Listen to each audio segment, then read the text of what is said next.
Good afternoon बच्चों 11th के mathematics में हमने आपको ट्रिग्नोमेट्री पढ़ाया, हमने आपको मैथमेटिकल इंडक्शन पढ़ाया। आज हम मैथमेटिक्स में सम्मिश्र संख्या यानी कॉम्प्लेक्स नंबर पढ़ाने जा रहे हैं। सबसे पहले तो सम्मिश्र संख्या क्या है यह समझना ज्यादा जरूरी है कि सम्मिश्र संख्या क्या है। सम्मिश्र संख्या वास्तव में बच्चों इसके दो भाग होते हैं, वास्तविक संख्या और काल्पनिक संख्या, यानी जिसको अब हिंदी में नया नाम दिया गया है अधिकल्पित। तो सम्मिश्र संख्या जो होती है, सम्मिश्र संख्या यह वास्तव में दो संख्याओं से मिलकर बनी है, वास्तविक संख्या प्लस काल्पनिक संख्या। काल्पनिक संख्या ये दो संख्याओं से मिलकर बनी है। काल्पनिक संख्या का आजकल नया नाम दिया गया है अधिकल्पित। अधिकल्पित अधिकल्पित संख्या ये वास्तव में है क्या? किन संख्याओं को हम वास्तविक संख्याएं कहते हैं और किन संख्याओं को हम अधिकल्पित कहते हैं? तो वास्तविक संख्याएं क्या हैं? वे संख्याएं जिनका मान हम समुचित रूप से प्राप्त करते हैं वह संख्याएं वास्तविक होती हैं। परंतु कुछ ऐसी परिस्थितियां आती हैं बच्चों, जैसे करड़ी में आपका कोई शब्द आता है -1। अब करड़ी में अगर किसी नंबर का माइनस आ गया तो आप इसका वर्गमूल नहीं ले पाते। इसके लिए करते क्या है, इसी -1 को i² मान लिया गया। क्या मान लिया गया? i² मान लिया गया। -1 को i² मान लिया गया तो इसका वर्गमूल हो गया i।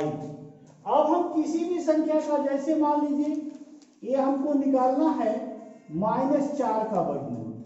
अब -4 का वर्गमूल हम कैसे निकालेंगे? इसका हो जाएगा -4 को हम लिख सकते हैं 4 माइनस, इसको हम लिख सकते हैं -1 × 4। अभी क्या हो जाएगा बच्चों? 4i²। इसका वर्गमूल लेंगे तो +-2i हो जाएगा। क्या हो जाएगा? +-2i हो जाएगा। तो इस तरह से दो काइंड्स ऑफ नंबर, यानी ऐसी संख्याएं जो नेगेटिव में होती हैं, जिनका square root, fourth root, six root इत्यादि नेगेटिव संख्याओं का हम ज्ञात नहीं कर सकते, तो उनको काल्पनिक संख्याएं कहा जाता है। क्योंकि आई काल्पनिक संख्या की अंग्रेजी का पहला अक्षर है। काल्पनिक संख्या को अंग्रेजी में क्या कहते हैं बच्चों? इमेजिनरी नंबर कहते हैं। इमेजिनरी नंबर में ये आपका रियल नंबर इसको बोला जाता है, ये आपका कॉम्प्लेक्स नंबर है। Complex number is equal to, ये है आपका real number plus imaginary number. Imaginary number, real number plus imaginary number, ये दो नंबर हैं। और इमेजिनरी में पहला शब्द जो है आई होता है, इसलिए -1 को i² से डिनोट किया जाता है। ठीक है ना? अब कोई कॉम्प्लेक्स नंबर जो होता है उसको हम z से डिनोट करते हैं। तो माना सम्मिश्र संख्या z में वास्तविक भाग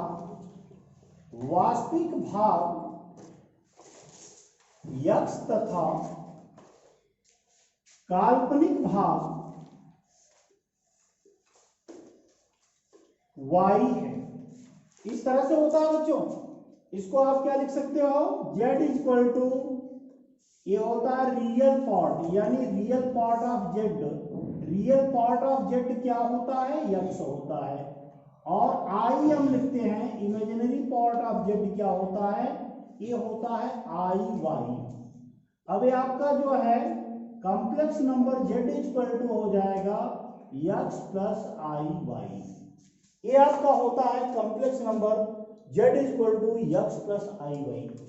इसको हम ज्यामिट्रिकल, ज्यामिति निरूपण, सम्मिश्र संख्याओं का ज्यामिति निरूपण, ज्यामिति निरूपण किस प्रकार करते हैं इसको देखना सबसे महत्वपूर्ण है ना। Geometrical representation of complex number, तो ये हो जाएगा आपका x x dash y y dash, ये आपका ओरिजिन है। तो x पार्ट जो होता है यानी रियल पार्ट, उसको हम x अक्ष के अनुदिश रखते हैं, और इमेजिनरी जो पार्ट होता है इसको हम y के रूप में यानी y अक्ष के अनुदिश रखते हैं। वास्तव में जो z होता है, मॉड ऑफ z इसको बोलते हैं, वह ये होता है। ये बिंदु आपका z है, इस बिंदु को अगर हम a लिखें, इसको b लिखें, इसको c लिखें तो आवाज नहीं, तो ये आपका पार्ट क्या होता है, z होता है, और इस z को हम मॉड ऑफ z लिखते हैं। ये आपका y है तो ये पार्ट आपका y हो जाता है। समकोण त्रिभुज में ये जो आपका इसका मॉडुलस होता है वह x अक्ष के साथ जो कोण बनाता है उसे क्या कहते हैं, इसका कॉम्प्लेक्स नंबर का वास्तव में जो झुकाव होता है वह थीटा के रूप में, उसको हम बोलते हैं आर्गुमेंट। तो ये आपका आर्गुमेंट जो है वो कॉम्प्लेक्स नंबर का x अक्ष से थीटा है, इसको हम A R G Z equal to अगर बोलेंगे तो क्या हो जाएगा, थीटा हो जाएगा। और मॉडुलस, अब इसमें आप देख सकते हो इस त्रिभुज में, त्रिभुज OAC में क्या होता है, ये 90 अंश है। अगर इसका परिमाण जो मॉड ऑफ z है उसको हम r मान लें तो आपका क्या हो जाएगा भाई, r बराबर यानी कह सकते हैं OC स्क्वायर बराबर OA square plus AC square. OC की वैल्यू है r स्क्वायर बराबर x square plus y square, या r इक्वल टू हो जाएगा under root x square plus y square. वास्तव में r क्या है, इसका मॉडुलस है यानी मापांक, mod of z is equal to under root x square plus y square, ये आपका मापांक होता है।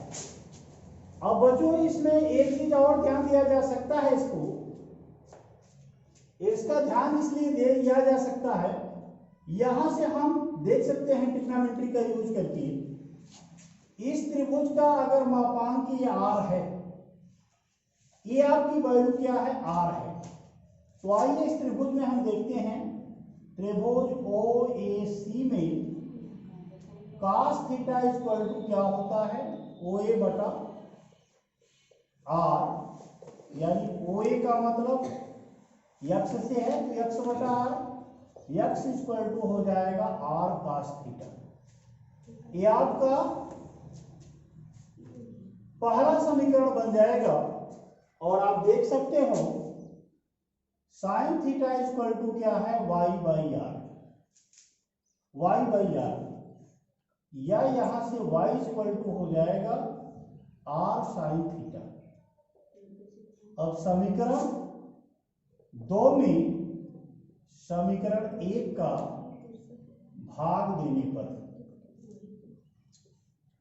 y बाई एक्स बराबर r sine theta upon r cos theta, ये आपका कैंसिल हो गया, y बाई एक्स बराबर हो गया ये tan थीटा, या इसको अगर हमें थीटा बराबर अगर निकालना है तो tan inverse y by x, या इसको हम लिखेंगे argument of z equal to tan inverse y by x.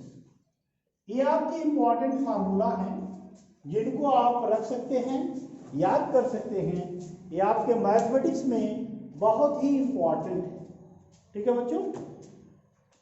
इसके बाद इसका ध्रुवीय रूप, तो ध्रुवीय रूप के लिए हम आपको बता देते हैं।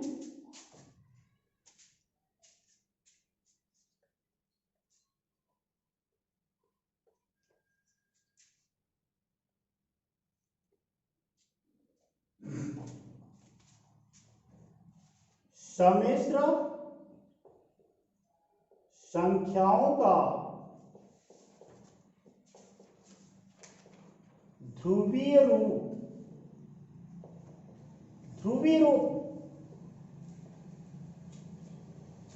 Polar form of complex number, English में बोलेंगे polar form of complex number. Since we know z equal to क्या होता है, यहां से हमने ये जो फिगर बनाया था, इस फिगर में आपने देखा ये आपका एक कॉम्प्लेक्स नंबर है, इसका आर्गुमेंट थीटा है, इसका मॉडुलस r है, इस तरफ आपका क्या है y इमेजिनरी पार्ट होता है, इस साइड में क्या होता है आपका रियल पार्ट होता है, a o b, ये आपका c हो गया, यहाँ पर आपका 90 डिग्री होता है। तो आपने अभी देखा था त्रिभुज OAC में क्या मिला था आपको, cos थीटा इक्वल टू, ये आपकी एंगल क्या है थीटा है, cos थीटा इक्वल टू मिला था आपको x बाई r। ये आपका पहला समीकरण, बल्कि इसको लिख सकते हैं x equal to r cos theta, ये पहला समीकरण। sin थीटा इक्वल टू क्या मिला था y by r, y equal to हो जाएगा r sin थीटा। अब आप जानते हो सम्मिश्र संख्या, सम्मिश्र संख्या z इक्वल टू है x प्लस आई बाई, यहां समीकरण 1 और 2 से मान रख दीजिए, समीकरण 1 व 2 से, तो क्या हो जाएगा हम z इक्वल टू हो जाएगा r cos theta plus i sign r I sine theta, यहां पर r आई साइन थीटा, इसमें कॉमन ले सकते हैं जेड में r cos theta plus i sine theta. ये आपका कॉम्प्लेक्स नंबर का पोलर फॉर्म का फार्मूला हो जाएगा। ठीक है बच्चों, इसको पोलर फॉर्म बोलते हैं। अब इसमें अगर हम और डीप में जाना चाहेंगे, जो कि आपकी सिलेबस में तो नहीं दिया है, लेकिन और डीप में अगर हम जाना चाहेंगे IIT लेवल की सिलेबस में अथवा BSc की सिलेबस में आपको मिलेगा आयलर फार्मूला, आयलर फार्मूला तथा day Morgan theorem.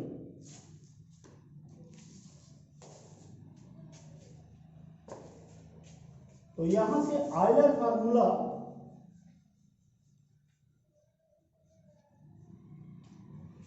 Euler formula, Euler सूत्र कह सकते हैं।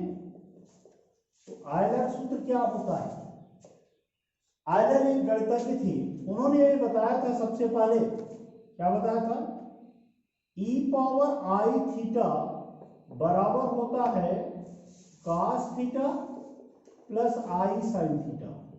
e पावर आई थीटा बराबर होता है cos theta plus i sine theta, ये सूत्र होता है। इसका डेरिवेशन भी है, लेकिन क्योंकि आपके सिलेबस में नहीं है इसलिए हम नहीं बता रहे। तो ये आयलर सूत्र है।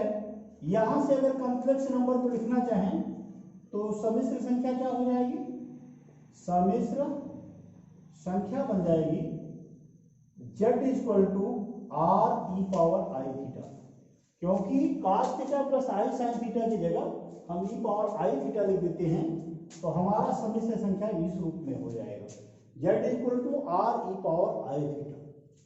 इसके बाद आता है डिमाइवर, डिमाइवर का प्रमेय। डे मायोर्स थ्योरम, ये भी बड़ा इंपॉर्टेंट प्रमेय है बच्चों। मैथमेटिक्स और फिजिक्स में इन सबका बड़ा ही इंपॉर्टेंस है। ये क्या है, इन्होंने क्या कहा था, इन्होंने कहा था cos theta plus i sine theta two the power n बराबर होता है cos n theta plus i sign n theta. वास्तव में डे मायोर ने इन्हीं के फार्मूले पर सिद्ध किया था। अब ये cos theta plus i sine theta क्या होता है, e पावर आई थीटा। तो यहां से क्या हो जाएगा, e power i theta power अगर n कर लेंगे तो ये आपको हल करना अगर चाहें, इसका अगर हल करना चाहें लेफ्ट हैंड साइड लेके, तो cos theta plus i sine theta two the power n। अब इसको हम लिख सकते हैं e power i theta two the power n। अब यहां से देखिए क्या हो जाएगा, e power n theta, theta और n का गुणा हो जाएगा। अब इसको अगर n थीटा को हम इस प्रमेय का प्रयोग करके इस रूप में लिखें तो क्या हो जाएगा, cos थीटा, थीटा की जगह क्या काम कर रहा है, n थीटा, थीटा का काम कर रहा है, तो n theta plus i sign n theta, ये आपका हो जाएगा right hand side, day Mayor का प्रमेय। तो ये प्रमेय आपके लिए मैथमेटिक्स में काफी इंपॉर्टेंट है। इसमें कुछ आपको प्रगुण भी मिलेंगे, वो प्रगुण की भी चर्चा हम करेंगे। प्रगुण क्या है, जैसे मान लीजिए सम्मिश्र संख्याओं का गुणन, अगर सम्मिश्र संख्याओं का आपस में गुणा किया जाए तो क्या प्राप्त होता है। माना z1 equal to x1 plus i by 1, ये आपकी सम्मिश्र संख्या है, तथा z2 equal to x2 plus i by 2, ये आपकी सम्मिश्र संख्याएं हैं। अगर इसका पोलर फॉर्म हम लिखना चाहें तो r1 cos theta 1 plus i sine theta 1 हो जाएगा, और इसका पोलर फॉर्म अगर लिखना चाहें तो r2 cos theta 2 plus i sine theta 2 हो जाएगा। अगर बच्चों यहां से मॉड ऑफ z1 लिखें तो मॉड ऑफ z1 क्या हो जाएगा, under root x1 square plus y1 square, यानी अंडर रूट r1 स्क्वायर, यानी आपका r1 हो जाएगा मॉड ऑफ z1, ठीक ना। और मॉड ऑफ z2 अगर हम निकालना चाहें तो क्या हो जाएगा, under root x2 square plus y2 square is equal to under root r2 square, यानी ये आपका r2 हो जाएगा। सिंस z1 इंटू z2, इनका गुणा कर दें, इनका सिंपली गुणा कर दीजिए। गुणा करने के पश्चात देखिए क्या प्राप्त होता है, ठीक है। गुणा करने के पश्चात क्या प्राप्त होता है, तो आप देख सकते हैं r1 cos theta 1 plus i sine theta 1 into r2 cos theta 2 plus i sine theta 2, इनका मल्टीप्लाई करोगे तो z1 into z2 r1 r2, इसका गुणा करेंगे तो cos theta 1 cos theta 2 plus i cos theta sine theta 1 into cos theta 2, फिर इसका गुणा इसमें करेंगे तो क्या हो जाएगा बच्चों, ये हो जाएगा आई cos theta 1 into sine theta 2, फिर आई और आई का गुणा हो जाएगा तो minus i plus i square sine theta 1 sine theta 2। इसको थोड़ा सा हम हल करें, z1 into z2 r1 r2, यहां से आप देख सकते हैं cos theta 1 cos theta 2, i square का मान कितना होता है, -1 होता है, तो sine theta 1 into sine theta 2 plus इन दोनों में कॉमन ले लीजिए आई, तो sine theta 1 cos theta 2 plus cos theta 1 sine theta 2, ये आपको मिलेगा। अब इसको आप देख सकते हो, मॉडुलस अभी हमने नहीं लगाया है, Z1 into Z2 R1 into R2, ये क्या है, cos से साइन भी, cos से cos भी माइनस साइन है साइन भी, वास्तव में यह है cos theta 1 minus cos theta 2 आई साइन थीटा 1, ये प्लस है, यहां पर भी होगा थीटा 1 प्लस थीटा 2। अब इसका मॉडुलस ले लीजिए, mod of Z1 into Z2, तो क्या हो जाएगा R1 R2 मॉडुलस में हो जाएगा, और इसमें करड़ी में क्या हो जाएगा, cos square theta 1 plus theta 2 plus sine square theta 1 plus theta 2, इसका मान हो जाएगा 1। तो Z1 इंटू Z2, ये बचा R1 इंटू R2।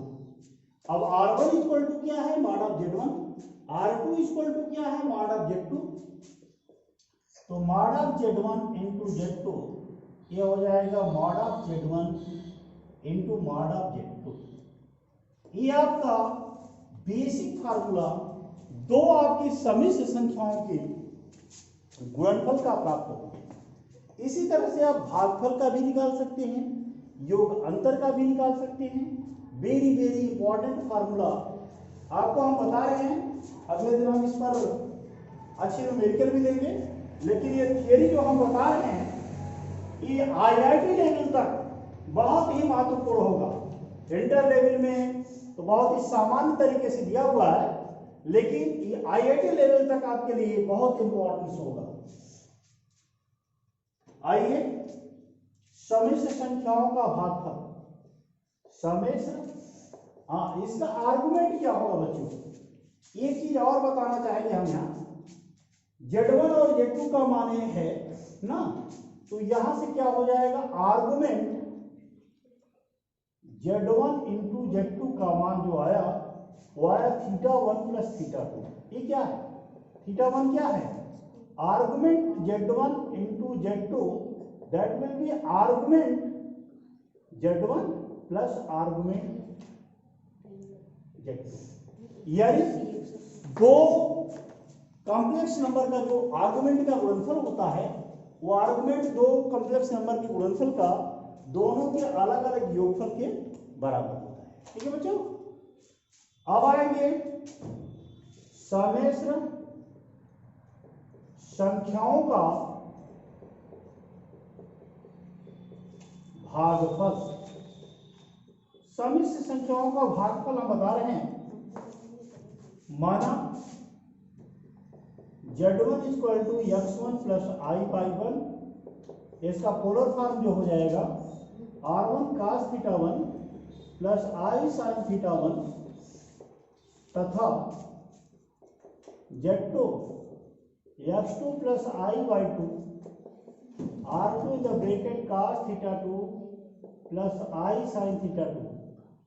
इसको आप देख सकते हो बच्चों, Z1 upon Z2 equal to क्या हो जाएगा, R1 in the bracket cos theta 1 plus i sine theta 1, नीचे हो जाएगा R2 cos theta 2 plus i sine theta 2। ठीक है बच्चों, अब नीचे से कॉम्प्लेक्स नंबर हमको हटाना है, नीचे से कॉम्प्लेक्स नंबर हटा करके हर का जब परिमेयीकरण करेंगे तो इसके क्या करेंगे, कंजुगेट से गुणा करेंगे, यानी बीच का जो मार्क होता है उसे निकाल देते हैं, उसी का मल्टीप्लाई करते हैं। तो R1 cos theta 1 minus plus i sine theta 1, इसमें जो मल्टीप्लिकेशन होगा cos theta 2 plus i sine theta 2, यहां पर आपका माइनस हो जाएगा, नीचे R2 cos theta 2 plus i sine theta 2 cos theta 2 minus i sine theta 2, ये हो जाएगा Z1 अपान Z2 R1, इसका गुणा कर दीजिए तो cos theta 1 cos theta 2 I sin theta 1 cos theta 2 minus I cos theta 1 sin theta 2, फिर इसका मल्टीप्लिकेशन इसमें करेंगे तो minus i square sine theta 1 into sine theta 2, ये आपका गुणनफल हो जाएगा। यहां से जो बचेगा बच्चों R2 cos square theta 2 minus i square sine square theta 2, A plus B A minus B वाले फार्मूला से, तो यहां हो जाएगा Z1 अपान Z2 R1, ये आपका क्या है cos A cos B minus, यहां पर एक लाइन और हम बढ़ा दें cos थीटा 1 cos थीटा 2, और आई स्क्वायर का मान -1 होता है तो माइनस माइनस प्लस, यहां पर लिखेंगे sign theta 1 into sine theta 2। ये फर्स्ट पार्ट में है, रियल पार्ट में है। इमेजिनरी पार्ट में i sine theta 1 cos theta 2 minus cos theta 1 minus cos theta 1 into sine theta 2 बटा R2, ये आपका हो जाएगा cos square theta 2 plus sine square theta 2। आपको मालूम है cos square theta plus sine square theta बराबर 1, तो इसकी वैल्यू क्या हो जाएगी 1 हो जाएगी। ये हो जाएगा Z1 upon Z2 is equal to R1 upon R2 को अगर हम अलग कर लें इसकी वैल्यू 1 हो जाएगी। ये है cos A cos B plus sine A sine B, तो इसको हम लिख सकते हैं cos A plus B theta 1 plus theta 2 minus हो जाएगा, माइनस इसलिए cos A cos B plus sine A sine B cos A minus B का सूत्र होता है। ये हो जाएगा i sine theta 1 minus theta 2। तो ये आपका अभिष्ट कॉम्प्लेक्स नंबर प्राप्त होगा बच्चों। अभी हमको मॉडुलस निकालना है और आर्गुमेंट ज्ञात करना है। मापांक और पूर्णांक, जिसको अंग्रेजी में क्या कहते हैं मॉडुलस और आर्गुमेंट। तो क्या हो जाएगा बच्चों, यहां से आप देखिए Z1 upon Z2 equal to है R1 upon R2 in the bracket cos theta 1 minus theta 2 plus i sine theta 1 minus theta 2। अब इसका हो जाएगा मॉड ऑफ, इसको मापांक बोलते हैं, mod of Z1 upon Z2 is equal to R1 upon R2 तो ऑलरेडी बाहर रहेगा, अंडर रूट में हो जाएगा cos square theta 1 minus theta 2 का whole square plus sine square theta 1 minus theta 2 का होल स्क्वायर। आप जानते हैं कि ये क्या है cos square theta plus sine square theta की वैल्यू 1 होती है, तो यहां से बनेगा Z1 upon Z2 equal to R1 upon R2। अब आप देख सकते हैं यहां पर अगर हम मॉड ऑफ Z1 पहले से किए रहे तो क्या हो जाएगा under root x1 square plus y1 square, इसका मान क्या होगा अंडर रूट R1, क्योंकि cos square theta plus sine square theta क्या हो जाएगा 1 हो जाएगा, तो यहां से आपको पता है R1। Z2 का भी वही हो जाएगा under root x2 square plus y2 square, यानी आपका R2 हो जाएगा क्योंकि cos स्क्वायर थीटा 2 और प्लस साइन स्क्वायर थीटा 2 का मान 1 हो जाएगा। ठीक है बच्चों, ये आपका कॉम्प्लेक्स नंबर है, इसकी वैल्यू 1 हो जाएगी। तो यहाँ से mod of Z1 upon Z2, ये R1 क्या है वास्तव में मॉड ऑफ Z1 है, तो मॉड ऑफ Z1 हम ऊपर लिख देंगे अपान मॉड ऑफ Z2, यानी दो समिश्र संख्याओं का भागफल का जो मॉडुलस होगा वह दोनों अलग अलग संख्याओं के मॉडुलस के अनुपात के बराबर होता है। तो इस सूत्र का भी बढ़िया सवालों के लिए यूज किया जाता है। ये मापांक हो गया। अब जिसको हम अंग्रेजी में क्या कहते हैं मॉडुलस कहते हैं। इसके बाद हम चर्चा करेंगे कोणांक की। कोणांक क्या होता है? कोणांक मीन्स आर्गुमेंट, इसको हम अंग्रेजी में बोलेंगे ए और जी। अब यहां से अगर हम ए आर जी Z1 निकाले होते तो क्या होता है थीटा होता। यहां पर A R G Z1 upon Z2 is equal to है θ1 minus θ2, that will be ARG Z1 upon Z2, ये आपका किसका आर्गुमेंट है Z1 और माइनस हो जाएगा आर्गुमेंट θ2, यानी इसका पूर्णांक जो है दोनों पूर्णांक के अंतर के बराबर होगा। तो इतने महत्वपूर्ण फार्मूला कॉम्प्लेक्स नंबर में है बच्चों, और कॉम्प्लेक्स नंबर के आप लोग सवाल हल करते रहिए। पार्ट 1 में हमने ये बताया, अगले दिन हम कुछ महत्वपूर्ण सवाल लेकर के आएंगे तथा आपको इकाई घनमूल बताना बहुत जरूरी है। वो शायद आपके सिलेबस इसमें हटा दिया है, लेकिन IIT में या इसके ऊपरी क्लासों में आपको पढ़ना है 12वीं में, तो वहाँ पर इसका इम्पोर्टेंस है। इसलिए मैं आपको इकाई घनमूल जरूर कल लेकर के अगले दिन लेके आऊँगा पार्ट 2 में। तब तक के लिए थैंक यू वेरी मच।